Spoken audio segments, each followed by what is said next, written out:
पड़ेगा। मुझे मेरे एक पिताजी की कही हुई बात, आज वो इस दुनिया में नहीं है प्रभारी जी, मैं कहना चाहूंगा। मेरे पिताजी ने एक दिन जब अंतिम 2014 में 27 अप्रैल को वो दुनिया छोड़ के चले गए,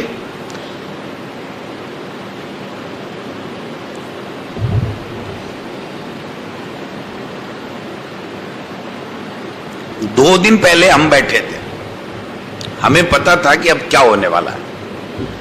तो मैंने उनको पूछा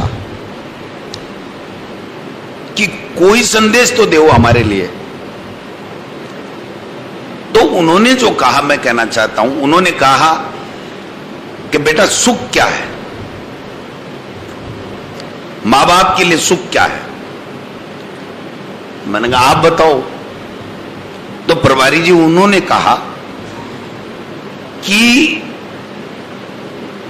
मां बाप के सामने परिवार में झगड़ा नहीं हो, और सुबह शाम जब मौका मिले तो मां बाप को पूछ ले कि आपकी तबीयत कैसी है। ये दो काम जो कर लेगा वो 101% पास है, वही सेवा।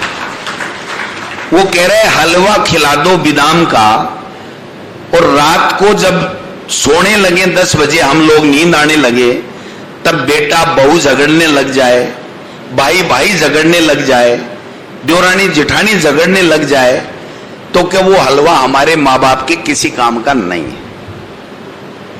तो मैंने कहा आपको यहां कोई महसूस हुआ कि मैं बहुत खुश हूं कि आज तक मुझे किसी तरह की कोई दिक्कत नहीं आई।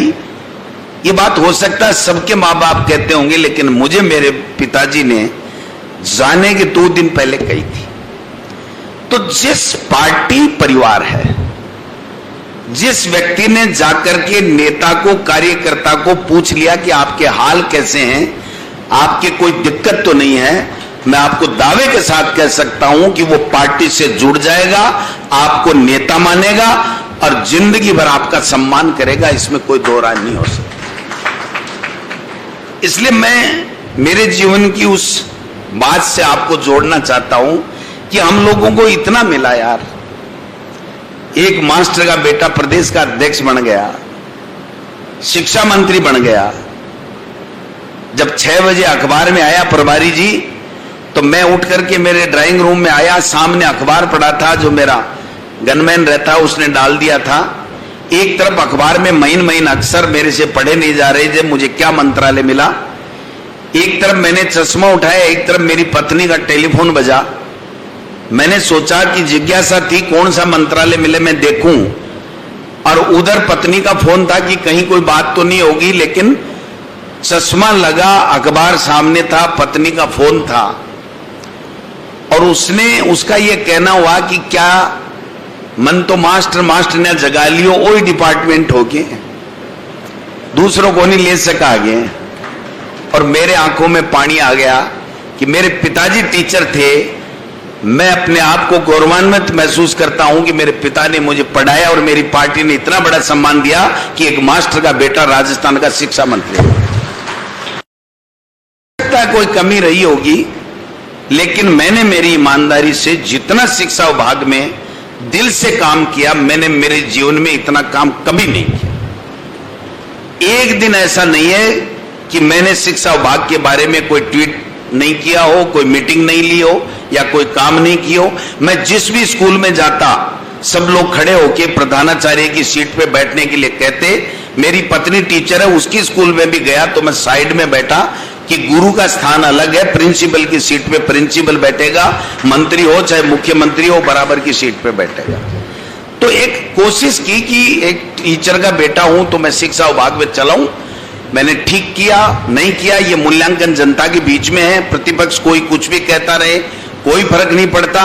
अगर आपने गड़बड़ की है, तब आपका अंदर से हिल जाएगा कलेजा कि यार मैंने जो गड़बड़ की इसको पता लग गया। जब आपने गड़बड़ की नहीं, तो उनका काम तो भौंकने का है, भौंकेंगे। उनका काम आरोप लगाने का, लगाएंगे।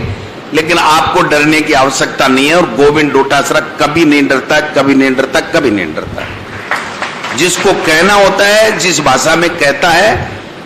क्योंकि मुझे इस समय में इतना मिल गया कि पार्टी में जो प्रदेश में सर्वोच्च पद प्रदेश अध्यक्ष का होता है वो मिल गया तो दूसरे पदों के बारे में सोचने की जरूरत नहीं।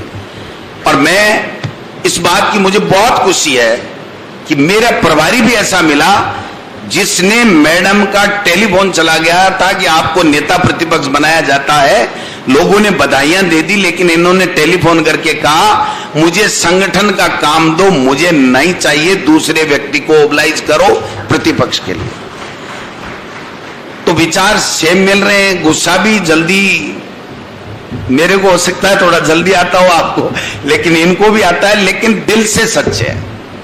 प्रभारी जी दिल से जो बात करते हैं वो दिल से करते हैं। मोदी की तरह मन की बात नहीं करते, काम की बात करते हैं। और अभी कहा कि दिमाग से नहीं दिल से काम करो।